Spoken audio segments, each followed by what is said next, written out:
Commander June Kim floated through the observation module of the ESV Pathfinder, the gentle hum of life support systems accompanying his thoughts. Through the reinforced viewport, Saturn's magnificent rings stretched like a cosmic artwork, bands of ice and rock catching sunlight even at this distance from the star. After 5 months in deep space, the sight still left him breathless. "Still can't believe we made it this far," he whispered to himself, placing a hand against the cool glass. Earth's first true deep space research vessel represented everything humanity had struggled to achieve. The Pathfinder wasn't the largest ship ever built, but it was the first designed specifically to venture beyond Mars, carrying 27 of Earth's brightest minds to study the outer planets up close. A soft chime from his communication band interrupted his moment of reflection.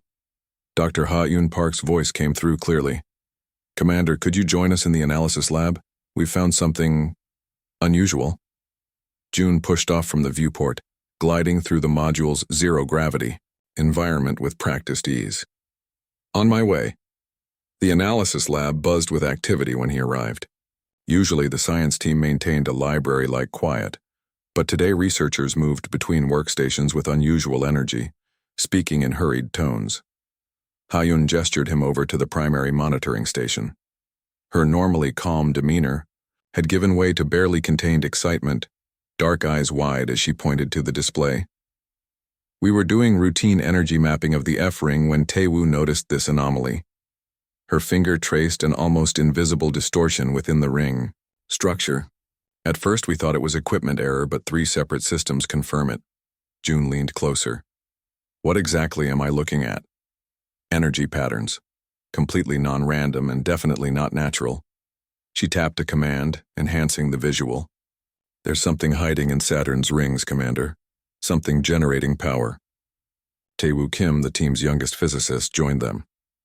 "The pattern repeats every 73 seconds. Nature doesn't work that way." "Could it be left over from some previous mission? A probe we forgot about?" June asked, though he already knew the answer. No human technology had ever reached this far before the Pathfinder. Ha-Yun shook her head. "Too complex, and the power signature doesn't match anything in our database." June felt a chill run down his spine. Throughout human history, people had gazed at the stars and wondered if we were alone. Now, millions of kilometers from Earth, his crew might have found the answer. "How close can we get to investigate?" "That's the thing," Tae-woo said, excitement making his voice crack slightly.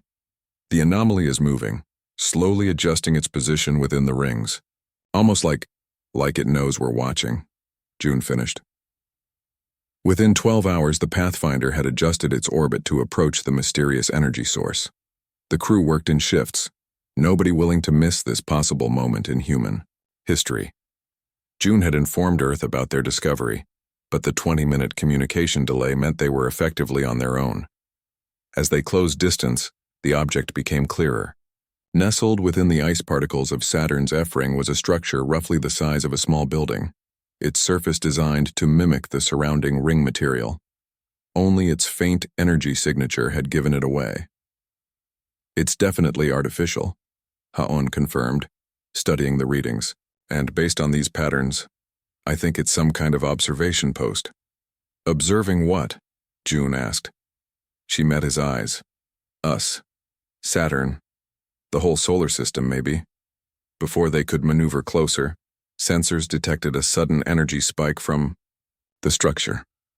Moments later, a portion of it detached, accelerating rapidly away from both the Pathfinder and Saturn. "It's running," Tae-woo shouted, fingers flying over controls to track its trajectory. June gripped the console. "Can we follow it?" "Negative," came the response from navigation. "Whatever that thing is, it's moving faster than anything we've ever built." Within minutes, the fleeing object had disappeared from their sensors. But what remained behind was even more astonishing. The sudden departure appeared unplanned. The observation post still contained equipment, including what looked like data, storage and transmission devices. Against safety protocols, but with the unanimous support of his crew, June authorized a retrieval mission.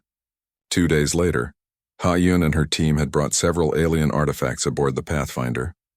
One device in particular seemed designed for communication. After careful study, they activated it. Strange symbols floated in the air above it, shifting and changing until, impossibly, they formed into English words. Observation log, Earth Sol System, Cycle 12th and 4I58. Assessment, containment protocols functioning. Subject species remains unaware of Concord presence. There's more, Ha-Un said quietly, scrolling through the translated text. So much more. They call us the Silent Planet. They've been watching us for centuries. June stared at the alien words, a mixture of awe and unease washing over him. But why hide? Why watch us in secret?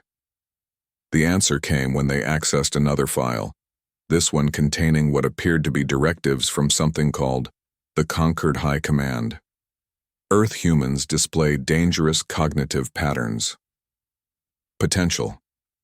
For voice emergence rated high. Maintain isolation protocols until further notice. Tae-Woo looked up from the display, face pale. They're afraid of us. Not what we might do, but what we might become. As the Pathfinder began its long journey back to Earth, carrying evidence that would forever change humanity's understanding of its place in the universe, June couldn't shake the feeling that they hadn't discovered the aliens. The aliens had been discovered by them, and they had run away. 3 months after the Pathfinder's return to Earth, June Kim stood before the polished oak doors of the United Nations Security Council chamber. Beside him, Ha-Un adjusted her formal uniform, the blue and silver insignia of the International Space Agency catching the light. Ready for this? She asked quietly. June took a deep breath. Not even close. The world had changed since their discovery among Saturn's rings. What began as classified information had gradually been shared with world leaders, then top scientists, and finally, just 2 weeks ago, the public. News channels worldwide now carried little else besides speculation about the alien technology they'd recovered. Today would determine Earth's response. The chamber doors swung open, revealing the circular room where representatives from every major nation awaited. The normal chatter fell silent as June and Ha-Un entered. At the center of the room, a secure glass container held the alien communication device. Commander Kim, began the Secretary General, a tall woman with silver-streaked hair. Please update the Council on your team's progress. June approached the podium. Dr. Park and our international research team have successfully decoded approximately 60% of the data recovered from the alien observation post. We can now confirm that an interstellar organization called the Concord has been monitoring Earth for at least 3,000 years. Murmurs rippled through the chamber. The Concord appears to be a collection of different species who maintain order across at least one arm of the galaxy. Their primary concern regarding Earth seems to be what they call our voice potential, Ha-Un. Stepped forward, activating a holographic display that showed complex neural patterns. Human brains display unique activity not seen in any other species they've encountered. They've labeled this pattern as potentially dangerous and have deliberately kept us isolated from galactic society. Isolated how? Asked the representative from Kenya, leaning forward. Based on what we've translated, June explained, they've used technology to dampen certain frequencies that would allow our signals to be detected by other civilizations. They've essentially been keeping us quiet. The Chinese representative stood. And you believe we should break this silence? Challenge beings with technology thousands of years beyond our own? The room erupted in debate. Some nations advocated caution, others for immediate action. Hours passed before consensus emerged. Earth would speak. 2 weeks later, June found himself at Earth's largest radio telescope array, converted to transmit on frequencies found in the alien device. Ha-Un and a team of scientists made final adjustments to the message they'd crafted, a simple greeting and request for peaceful contact. Broadcasting in 3, 2, 1, announced the lead technician. The massive dishes aligned, sending humanity's first deliberate message to the stars. Then came the waiting. June expected days or weeks before any response. Instead, it took precisely 8 minutes. Incoming transmission, the technician said. voice cracking with disbelief. Same frequency. The message appeared on screens throughout the control room. Maintain silence. Voice containment protocols in effect. Concord representatives en route. Prepare for assessment. They were already here, Hyun whispered. Watching from somewhere. In our solar system. Within hours, observatories around the world tracked multiple objects decelerating as they approached Earth from different directions. 7 sleek vessels, each roughly the size of a cruise ship, took position in high orbit. "They're hailing us," announced Mission Control. When the alien transmission appeared on screen, it wasn't text but a face, at least something resembling a face. The being had smooth, bluish skin with large, compound eyes like an insect. When it spoke, its mouth moved in strange patterns while perfect English emerged. "I am Speaker Toll, representative of the Galactic Concord. Your breach of containment protocols necessitates direct intervention." 3 days of tense negotiation followed before the aliens agreed to send representatives to Earth's surface. The EDE meeting site was a hastily prepared facility in neutral Switzerland, surrounded by security forces from a dozen nations. June and Haun joined the small delegation chosen to meet the visitors. Speaker Toll arrived with 3 others, each a different species. One moved on 6 spindly legs, another floated slightly above the ground, while the third looked almost human except for the iridescent patterns swirling beneath translucent skin. "Your species was not to achieve deep space travel for another century," Speaker Toll began without preamble. "Your development has been accelerated. Why have you kept us isolated?" June asked directly. The floating alien made a sound like chimes before Toll answered. "For your protection and others. Humans possess a unique neural pattern that makes your thoughts dangerously loud in what you might call the psychic spectrum." Ha Yun stepped forward. "We don't have psychic abilities." "Not individually," said the almost human alien, its voice melodic. "But collectively your minds have the potential to form connections across vast distances. Throughout galactic history, species with similar traits have caused psychic devastation before learning control." Toll moved closer, compound eyes reflecting the harsh facility lights. "The dampening technology isn't imprisonment, it's quarantine. For your own protection." Later that evening, as Earth's leaders debated the aliens' explanation, June found Ha-Yun staring at brain scans taken from volunteers since the alien arrival. "What's wrong?" he asked. She pointed to subtle changes in the patterns. "These readings don't match what they're telling us. Something's happening to human brain activity since they arrived. It's like we're waking up." June felt a strange sensation, a whisper at the edge of his consciousness. "They're not telling us everything." "No," Ha-Un agreed, her eyes meeting his with new intensity. "And I don't think protection is their real concern." Outside the facility windows, one of the alien ships hovered above the lake, its lights reflecting on the water's surface. So close after centuries of hiding, so sudden in their appearance. They're afraid, June realized. Not of what we might accidentally do, but of what we might become.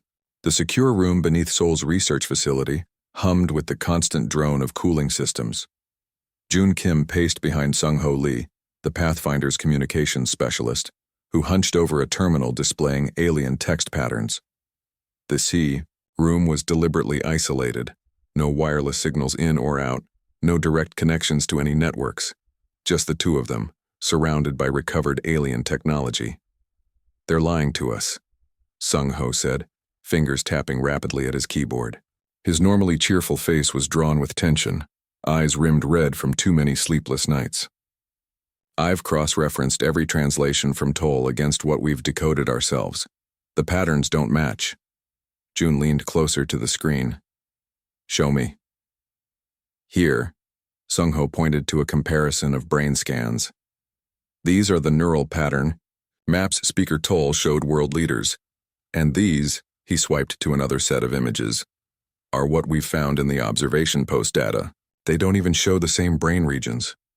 June felt his stomach tighten. He'd suspected something was wrong since the aliens arrived, but having proof was different, more dangerous. We should tell Haun, he started, but Sung-ho shook his head. Already did. She's the one who found the first discrepancy. Sung-ho lowered his voice despite the room's security. She's bringing someone here tonight. Someone who can help us understand what's really going on. Someone? Who? The security door whirred as its locks disengaged. Haun stepped inside, but she wasn't alone. Behind her stood one of the alien delegates, the one who looked almost human, except for the swirling patterns beneath its skin. Without Speaker Toll nearby, the alien seemed different. Its posture less rigid, its movements more fluid. This is Nari, Haun said quietly. She's risking everything to be here. June instinctively reached for the sidearm he no longer carried. You brought one of them into our secure facility? The alien, Nari, raised her hands in a surprisingly human gesture of peace. I understand your caution, Commander Kim. But what my people are doing to yours is wrong. I cannot remain silent any longer. Her voice was different from when she spoke alongside Toll, more natural without the strange melodic quality she'd displayed in official meetings. Why should we trust you? June demanded. Because unlike most Concord species, mine once had the same neural patterns as humans. Her skin patterns shifted, darkening slightly. We were modified to be acceptable. Ha-un placed a data tablet on the desk. Nari has provided access codes to restricted sections of the alien database. What we've found. She hesitated. It changes everything we thought we knew. Over the next hours, Nari explained the truth. Humans weren't dangerous. They were potentially powerful. The neural patterns unique to human brains could indeed form connections across vast distances, but this ability wasn't a danger to others. The Conquered is not a democratic coalition as they've claimed, Nari explained. It's controlled by three ancient species who maintain power through information control and technology suppression. She gestured to a holographic display showing what appeared to be massive orbital structures. These are dampening stations, placed throughout your solar system centuries ago. They don't protect the galaxy from you, they prevent you from reaching your natural potential. You're saying we have some kind of psychic ability? Sung-ho sounded skeptical. Not as individuals, Nari explained, but collectively, human. Minds can form networks, sharing knowledge, solving problems together in ways my people once could. Before the Conquered helped us evolve beyond it. June studied the alien scientist. Why help us? What do you gain? Nari's patterns slowed, becoming almost still. My people were the fourth species the Conquered protected. We've spent 8,000 years living with what they took from us. Some of us remember what we once were, through stories, through fragments of our past. I help you because I cannot. Watch it happen again. Hayan tapped the display, bringing up images of Earth's moon. According to these files, the primary dampening station is on the far side of the moon. If we could disable it, the others would still function, Nari interrupted, but with reduced effectiveness. Enough for humans to begin experiencing what the Concord fears most. Which is what exactly? June asked. Awakening, Nari said simply. Becoming more than isolated individuals. 3 days later, June found himself aboard a hastily retrofitted lunar shuttle. Officially, it was a diplomatic mission, Earth leaders eager to strengthen ties with their new galactic neighbors.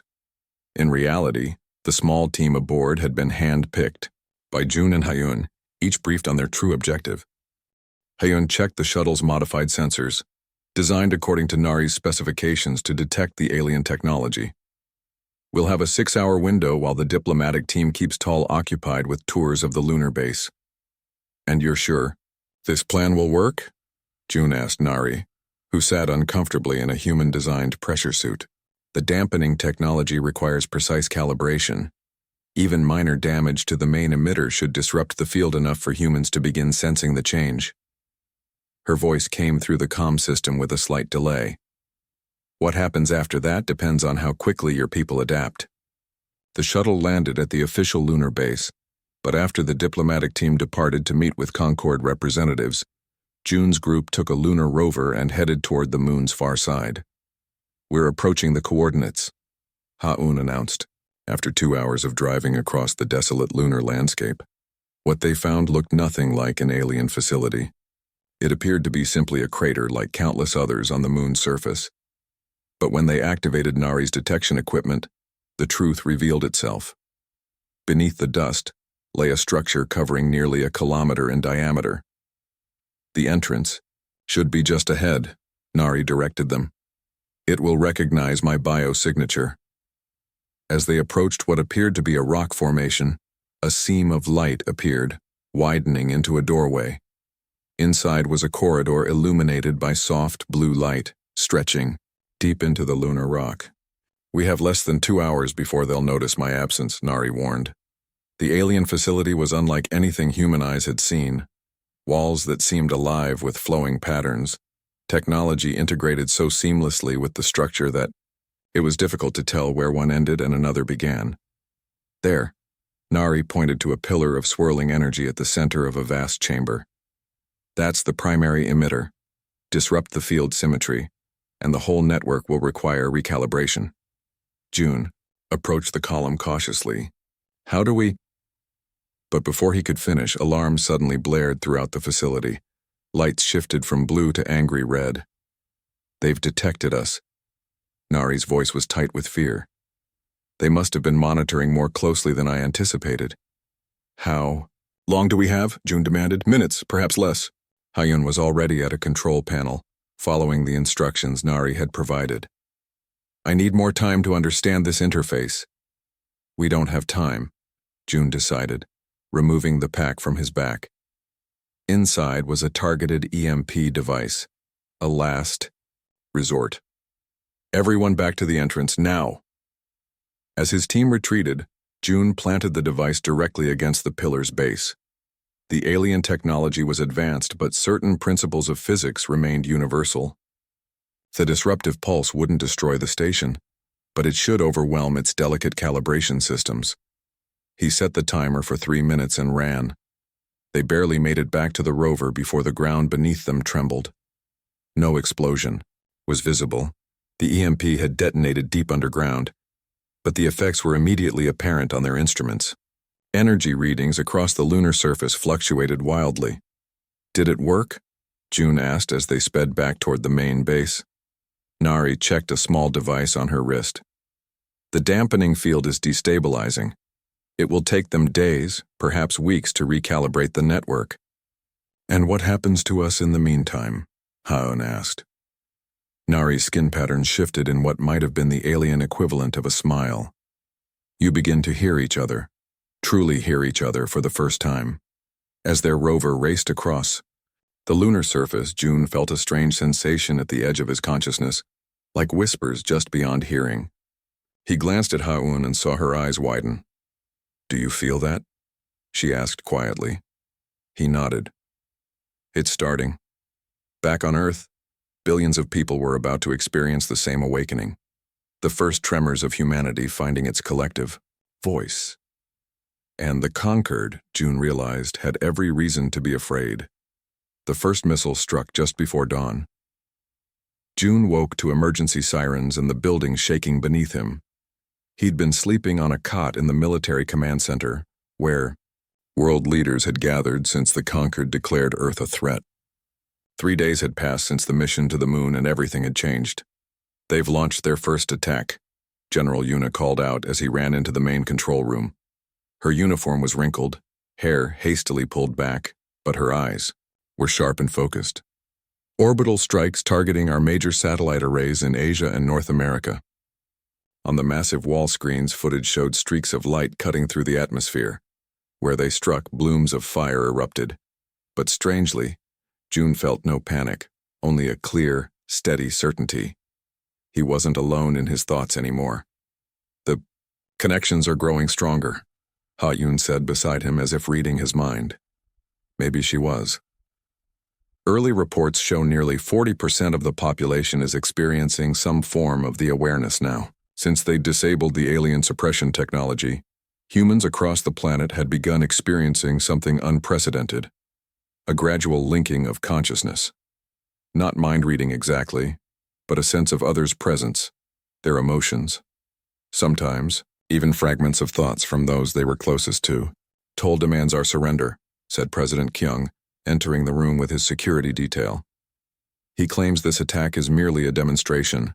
The next wave will target population centers unless we agree to immediate Concord occupation and neural restructuring of our entire species. They're terrified, June said, knowing it with certainty that came from somewhere beyond his own thoughts. They expected this to take months, not days. At research facilities worldwide, scientists reported the same phenomenon. Human neural activity was changing rapidly, forming patterns that allowed for unprecedented information sharing. Problems that once took weeks to solve were being addressed in hours, as researchers found themselves building on each other's ideas, in real time despite being separated by oceans. We've identified a pattern to their attack ships, said Sung-ho, now coordinating global defense from his station. It's not just what I'm seeing. It's like I can feel how the data fits together. This was what the Concorde had feared. Not that humans would become violent psychics, but that they would evolve beyond the controlled, hierarchical structure that kept the galactic powers in control. At a hospital in Rio, doctors discovered they could sense their patients' pain, leading to breakthroughs in treatment. In Nairobi, engineers found they could collaborate on complex designs without speaking, sharing concepts through a growing collective awareness. Children seemed especially receptive, forming playground games that required no verbal rules yet were somehow understood by all. We're getting reports of the first true conductors emerging, Ha-un reported, studying incoming data streams. People who can focus the collective thoughts of others, like channeling many voices into a chorus. The term had spread worldwide. In days, conductors, humans whose brains seemed especially adapted to organize the growing psychic network. Already they were being gathered, protected, studied. June felt a presence behind him and turned to find Nari. The alien scientist had remained on Earth despite orders to return to the Concorde fleet, effectively becoming the first defector in the standoff. This is happening far faster than I anticipated, she said, skin patterns swirling with what June now recognized as concern. Your species' neural plasticity is remarkable. Is that bad? He asked. It's unprecedented. My people took generations to develop what you're achieving in days. She studied the global consciousness mapping displayed on the wall screens. The Concorde will escalate. They must from their perspective. As if summoned by her words, the building shook again. The second wave of attacks had begun. Multiple orbital strikes targeting power infrastructure, Yuna announced. They're trying to disrupt global communication, slow the spread of awareness. But they were too late. Even as power grids failed across regions, the connection between humans didn't diminish. It wasn't dependent on technology. It was something far more fundamental. We need to coordinate a response, President Kyung said. Our conventional defenses can't reach their ships. June felt a strange certainty grow within him. Bring me to the conductors. In a secured underground facility beneath the command center, 12 people sat in a circle, the most powerful conductors yet identified. Among them was a teenage girl, named Jimin, who had been the first to demonstrate the ability to channel collective thought into focused action. When June entered, he felt the difference immediately. The mental whispers he'd been experiencing for days became crystal clear. Not voices exactly, but pure understanding. You feel it too, Jimin said, no question in her voice. You're one of us. I don't know what I am, June admitted. But I know we need to coordinate a defense and conventional weapons won't work. Not conventional ones, Jimin agreed with a slight smile. But we're finding other ways to fight back. She gestured for him to join the circle. As he sat, the sensation intensified. 12 minds, no thousands, millions of connected humans focusing their attention through these special few. We can reach the ships, another conductor, an older man, explained. Not physically, but mentally. Many Concorde species have rudimentary psychic abilities themselves. It's how their communication technology works. We're learning to disrupt it. Show me, June said. The conductors joined hands, and June felt himself drawn into something vast, a collective consciousness extending beyond the room, beyond the facility, connecting minds across continents. Through Jimin's guidance, he sensed the Concorde vessels in orbit, felt the alien minds operating them. And together, as Earth shook under continued bombardment, they learned to push back. Not with missiles or bombs, but with humanity's newborn voice, a roar of collective will that rippled through space itself. Above them, Concorde pilots suddenly found their ships unresponsive. Communication systems failed. Navigation computers showed impossible readings. Earth's first defense wasn't fought with weapons, but with minds united in a chorus that had never before been heard in the galaxy. And the Concorde, for the first time, in its ancient history, began to retreat. June stood on the observation deck of the International Space Station, watching as the Concorde warships retreated from Earth orbit. 2 weeks had passed since the first attacks, and what had begun as humanity's desperate defense had transformed into something no one, not even Nari, had predicted. "They're regrouping at the edge of the solar system," Ha-Yun said, floating up beside him. Like everyone else aboard the station, she no longer needed to check computer readouts to know this. She could feel it through the growing web of consciousness connecting all humans. Not retreating completely, June noted, just keeping their distance while they figure out what to do next. Earth below them looked unchanged from space, the same blue marble it had always been. But the planet had transformed completely. What had begun with whispers at the edge of awareness had grown into a global chorus, with over 80% of humans now connected to the collective consciousness. "The latest reports from the conductor centers are coming in," Ha-Eun said, her eyes unfocused as she accessed the information directly through the mental network rather than through computers. Jimin and her team have successfully linked with conductor groups on 6 continents. They can now coordinate billions of minds simultaneously. The emergence of conductors had been key to humanity's survival. People like Jimin, whose brains naturally channeled the collective thoughts of others, had quickly learned to focus this ability. What began as a defensive measure, disrupting Concorde technology through directed mental interference, had evolved into something far more profound. "They're building something at the Lagos Center," Ha-Eun continued. "Some kind of amplification device. The engineers designed it together in a shared dream." She smiled slightly at the wonder of it. No blueprints, no meetings, just pure collaborative thought. June nodded. This was happening everywhere now. Humans were solving problems collectively that would have taken decades through traditional means. The revolution wasn't just in communication, but in how humanity thought itself. Individual genius was being replaced by collective intelligence, with results that bordered on miraculous. A soft chime alerted them to a visitor. Nari entered the observation deck, her translucent skin patterns flowing with excitement. "It worked," she announced. The message reached them. This had been their most ambitious project yet, using the combined focus of every major conductor on Earth to send humanity's collective voice beyond the solar system, reaching other worlds that had been isolated or controlled by the Concorde. "How many responded?" June asked.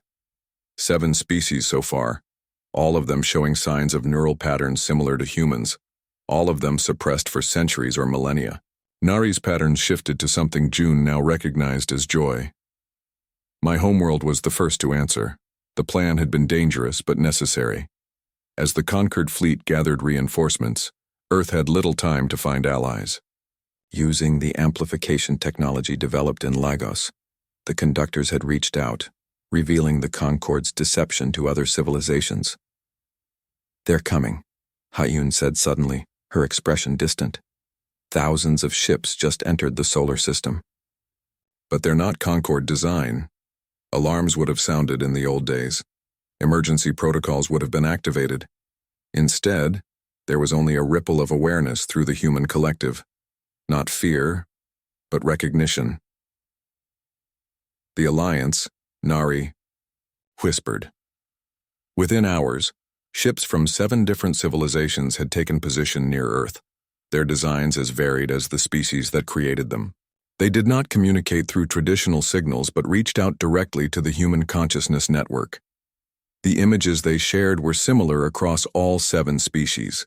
Stories of protection by the conquered, of neural suppression disguised as aid, of potential denied for thousands of years. The conquered leadership is mobilizing their main fleet, reported General Yuna through the network. They're declaring this an illegal insurrection against galactic stability. June exchanged looks with Ha-Un and Nari. The moment they had prepared, for had arrived sooner than expected. "It's time," he said simply. Around the world, conductors gathered in their centers.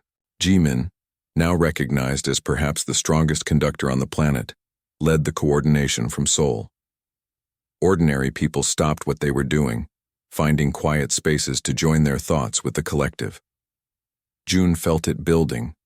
Not just human minds now, but the consciousness of 7 other species joining in harmony, each with their own unique voice but united in purpose.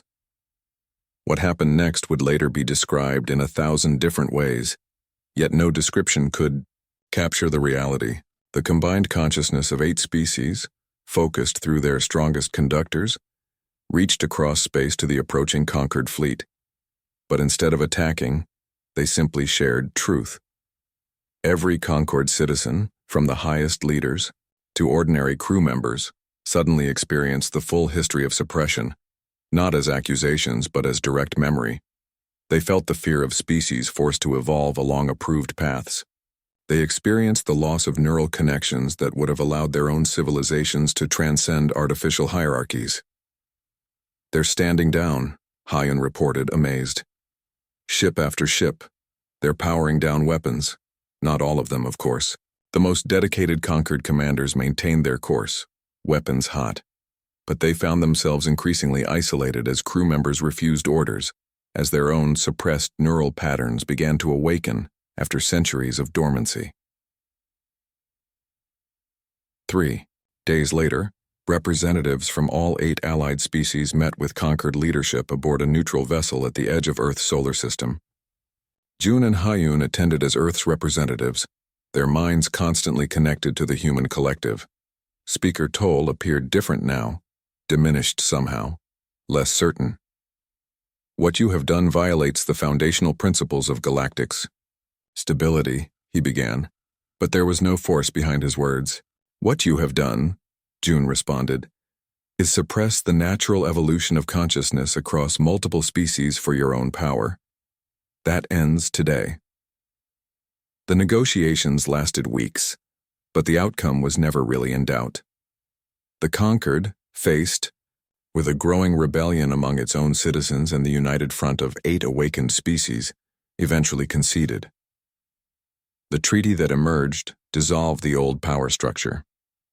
In its place, a true democratic union formed, one where species were free to develop along their own evolutionary paths. 6 months after the lunar mission that had started it all, June stood on a hillside outside Seoul, watching the first ships from Earth depart for the stars. No longer isolated, humanity had taken its place in the galaxy. Beside him, Ha-Un smiled as she sensed his thoughts. "Not bad for the silent planet," she said. June nodded, feeling the countless minds connected to his, a symphony of human consciousness that had found its voice and taught others to speak.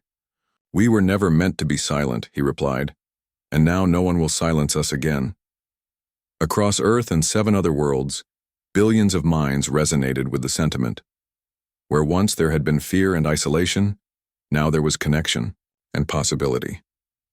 Earth's voice had become a roar, not of anger or dominance, but of freedom. And the galaxy would never be the same.